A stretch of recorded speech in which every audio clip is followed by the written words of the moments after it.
भैया आपका नाम? हाँ, एहसान खान। तो ये है भैया शिवा बॉलीवुड के एहसान खान भैया, और इनको नहीं पता है कि ब्लैक में कौन टिकट बेच रहा है, कौन खरीद रहा है। तो यहाँ पे कितने का बेच रहे हो भैया टिकट? कितने का बेच रहे हो? 150। आप बताओ ना कितने का बेच रहे हो? 150 का ना। हेलो फ्रेंड्स, तो तालाब से नहा के आने के बाद मैंने कोई वीडियो शूट नहीं किया था क्योंकि मैं काफ़ी थक गई थी और मुझे सामान की भी पैकिंग करनी थी क्योंकि मुझे सेम डे अपने मायके लेक के लिए निकलना था और मुझे शाम को जीजू लेने आने वाले थे। तो मैंने सबसे पहले सारी पैकिंग करी और मैं अभी मायके जाने के लिए अपनी पूरी रेडी हो चुकी हूँ। मेरा सारा पैकिंग भी हो चुका है। देखो, बिस्तर भी मैंने सारा खाली कर लिया। और ये जो लॉकेट आप देख रहे थे ना, मैंने स्टार्टिंग में दिखाया, वो मैंने मेहंदी से लिया था जब हम गए थे। तो और बस ये मैं एंटर हो चुकी हूँ अपने मायके के गलियों में। तो ये है मेन रोड जो है कि क्या बोलते हैं इसको, परसा बदेर रोड। तो परसा बदेर रोड में मेरा घर पड़ता है। अब यहाँ से बस टर्न करो तो सबसे स्टार्टिंग में ही मतलब रोड से जो फर्स्ट घर पड़ता है वही मेरा घर है। तो आप देख सकते हो दूर से मेरी परी झाड़ू लगा रही है। और मैं जब से जोगी डिपा गई थी यानी अपने ससुराल, तो परी मुझे रोज़ परेशान करती थी, मम्मा कब आओगे कब आओगे। मैं रोज़ उसको कहती थी कल आऊँगी कल आऊँगी। तो ऐसे करते करते मैं पूरे 1 वीक रह गई। तो फाइनली परी मुझसे गुस्सा है, पता नहीं उसका रिएक्शन कैसे होगा मुझे देखने के बाद। तो देखो परी झाड़ू लगा रही है और अपने मौसा जी को देख के हाय बोल रही है। मेरे से तो गुस्सा है क्योंकि उसको लगता है मैंने उसको धोखा दिया और झूठ बोला उससे। Hello and welcome to my YouTube channel friends, this is me किरण।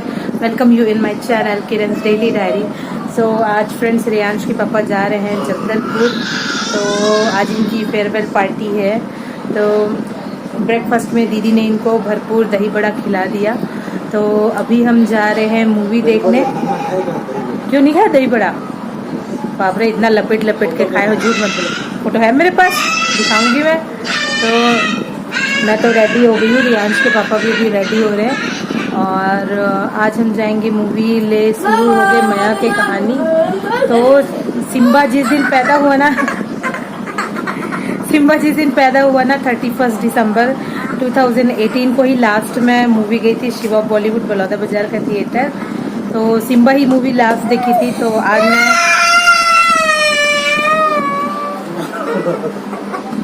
क्या हो गया सिम्बे?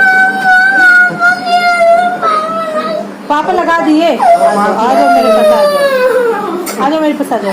तो मैंने सिम्बा मूवी लास्ट देखी थी। सिम्बा मूवी देख कर आई हूँ और सिम्बा पैदा हुआ है इसलिए इसका नाम सिम्बा है। बेटा वीडियो बनाने देगा? छोड़ दो उसको। आ जाओ आ जाओ आ जाओ आ जाओ। आज पापा जा रहे हैं बेटा, आज के बाद तुमको तंग नहीं करेंगे। ओ मेरी जान, इधर आओ इधर आओ इधर आओ। मैं तुम्हारी प्यारी मम्मा हूँ ना, मैं तुम्हारी प्यारी मम्मा हूँ। पसीना पसीना हो गया रो रो के मेरे बेटा। कोई मेरे को मारा है, मैं नहीं मारा उसको। जो भी हो। तो ठीक है फ्रेंड्स, मैं चलती हूँ अपने बलौदा बाजार की थिएटर।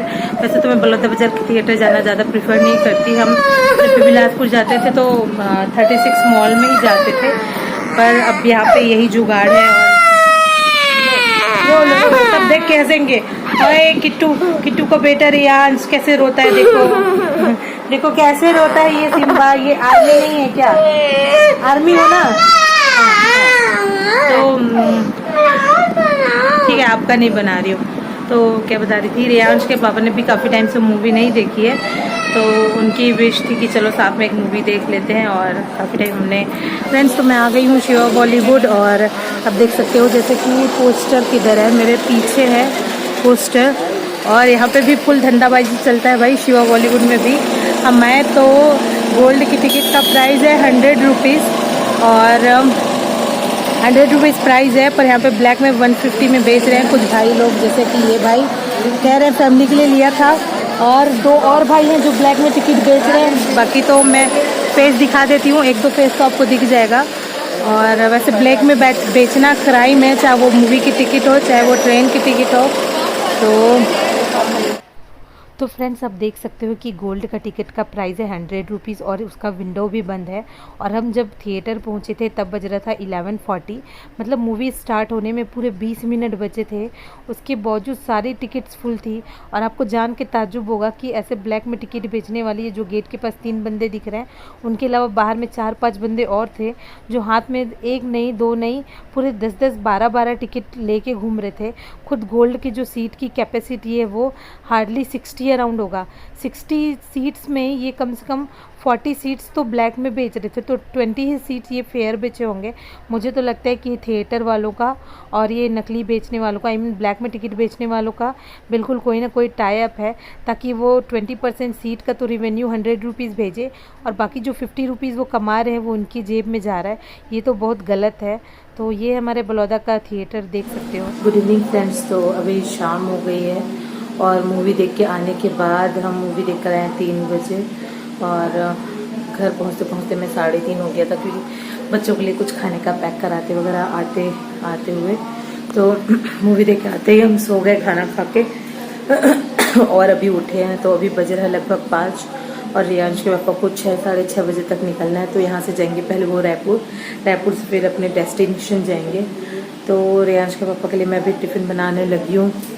आटा मैंने गूँथ लिया है, ये देख सकते हो, आटा मैंने गूँथ लिया है और अनियन एंड ग्रीन चिली दोनों चॉप करके रख लिया।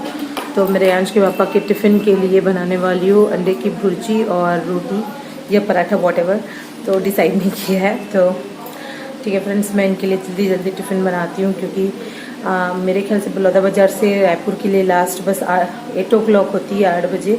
तो ये कह रहे हैं उसके पहले वाली बस लूँगा, ताकि अगर कोई इमरजेंसी कंडीशन में गाड़ी ब्रेक डाउन हो जाए या कुछ हो जाए इशू, तो कम से कम एक बैकअप होना चाहिए, क्योंकि कल इन्हें ड्यूटी ज्वाइन करनी है। तो ठीक है फ्रेंड्स, अभी मैं बनाती हूँ खाना, फिर आपसे। हेलो फ्रेंड्स, तो अभी रियांश के पापा के लिए मैं टिफ़िन बनाने लगी हूँ। जैसा मैंने पहले ही बताया कि रियांश के पापा के लिए मैं अंडे की भुर्जी और फाइनली रोटी बना रही हूँ, क्योंकि ऑलरेडी अंडे की भुर्जी में थोड़ा सा ऑयल ज़्यादा होता है। तो जैसा कि आपने स्टार्टिंग में देखा, हम मूवी गए थे तो हमें आज के लिए ब्लैक में टिकट ख़रीदना पड़ा। तो जितना गलत या जितना पाप गलत करना होता है ना, उतना ही गलत होता है गलत सहना भी। तो ना गलत करो ना गलत सहो। अगर आपको लगता है कोई चीज़ गलत हो रही तो इसके ऊपर तुरंत आवाज़ उठानी चाहिए। तो मेरे हस्बैंड ने तो आज मुझे मना कर दिया। आई मीन जब भी ये रहते हैं ना साथ, तो हमेशा कहते हैं ज़्यादा शेर बनने की ज़रूरत नहीं है आपको, सिर्फ एक आप ही की आवाज़ उठाने से, आपके ही लड़ने से दुनिया नहीं सुधर जाएगी। पर मैं ऐसा नहीं सोचती। पर ये नहीं होते ना तो मैं दुनिया से भी लड़ जाती हूँ, क्योंकि वहाँ पे मुझे पीछे से डिमोटिवेट करने वाला कोई नहीं होता। वैसे ये मुझे हर जगह पे मोटिवेट करते हैं, पर पब्लिक प्लेस में अगर मैं कहीं लड़ाई करूँ ना तो ये मुझे बिल्कुल से मना कर देते हैं कि ज़रूरी नहीं कि तुम हर जगह लड़ाई ही करो। तो फ्रेंड्स, आप में से मेरी तरह रिबेल कौन है मुझे ज़रूर कमेंट करके बताना। मुझे तो कहीं पे भी गलत लगता है ना, तो मैं तो सहन नहीं कर पाती हूँ कि यार यहाँ पे गलत हो रहा है, तो मैं तो तुरंत से एक्शन लेने का सोचती हूँ, चाहे वो गवर्नमेंट इंस्टीट्यूशन हो चाहे वो प्राइवेट इंस्टीट्यूशन हो।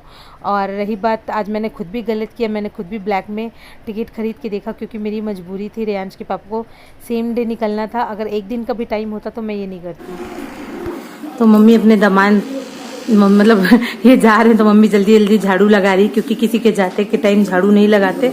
रियांश, पापा जा रहे हैं, बाय बोलो पापा को प्यार करके, बाय बोलो।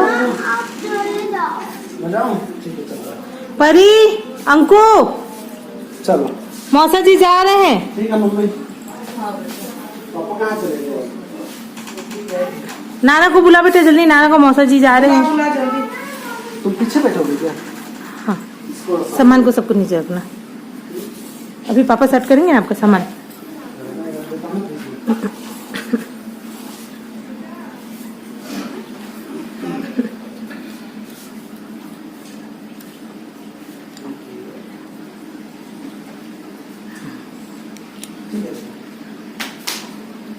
सिमरू को प्यार करो। तुम मत जाओ, तुमको लेके भी नहीं जा रहे हैं। झोला चल। हाँ बोलो। कोल्ड ड्रिंक पीना तुमको, पापा के जाने से कोई मतलब ही नहीं है। पापा जा रहे हैं छोड़ के हम लोग को। कोल्ड ड्रिंक लेकर आऊंगा, ठीक है? आओ चलो। बाय बोलो पापा को, प्यार करो, जाओ जल्दी से प्यार करो, प्यार कर दो पापा को रे। हाँ गोदी उठा के, गोदी उठा लो, गोदी उठा लो, प्यार कर दो पापा को।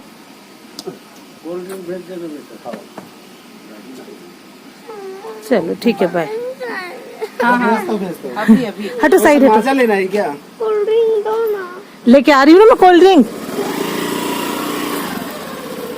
मैं भी क्या जो ले पापा झोल पकड़ रुको। अच्छा जाना हाँ।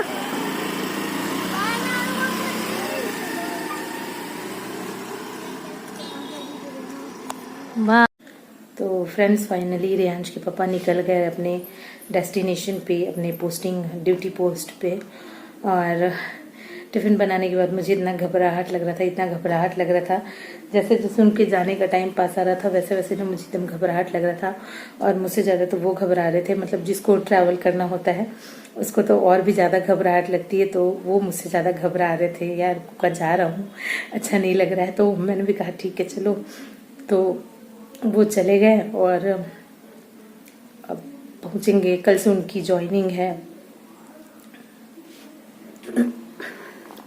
तो फ्रेंड्स मिलिट्री और पैरामिलिट्री वालों की, आई मीन पैरामिलिट्री के अंदर काफ़ी सारे लोग आते हैं, लाइक CRPF, CISF, BSF। तो मिलिट्री पैरामिलिट्री वालों की वाइफ होना ऐसे आसान बात नहीं होती। मतलब जितना डेंजर उनको होता है उतना ही ना जान हथेली पे लेके हम लोग भी घर पे बैठे होते हैं। एक दिन का इंसिडेंट बता रही हूँ आपको। When he was in his duty post, तो एक दिन उनकी नाइट शिफ्ट थी, तो उन्होंने कॉल ही नहीं किया। मतलब जनरली ड्यूटी जाने से पहले ही यूज्ड टू कॉल मी कि हाँ ड्यूटी जा रहा हूँ, रेडी हो गया हूँ। तो उस दिन उन्होंने बिल्कुल कॉल ही नहीं किया। तो मैं सोची कि ठीक है ड्यूटी पहुंच के कॉल कर लेंगे, फिर ड्यूटी पहुंच के भी कॉल नहीं किया। मैंने वेट किया, कभी कभी वो 10 बजे के बाद कॉल करते हैं, लाइक उनका भी कुछ कुछ होता है ड्यूटी, मतलब जाते ही कुछ भी। तो मैंने 10 बजे तक वो किया। फिर मेरे को ना दिमाग लगा कि फिर मैंने ना उनका व्हाट्सअप का लास्ट सीन चेक किया। तो लास्ट सीन अराउंड जब मेरे से लास्ट टाइम बात करे थे उसी टाइम का ही लास्ट सीन था। उसके बाद व्हाट्सअप के भी लास्ट सीन नहीं था। और मैं कॉल कर रही थी तो कंटिन्यू स्विच ऑफ आ रहा था।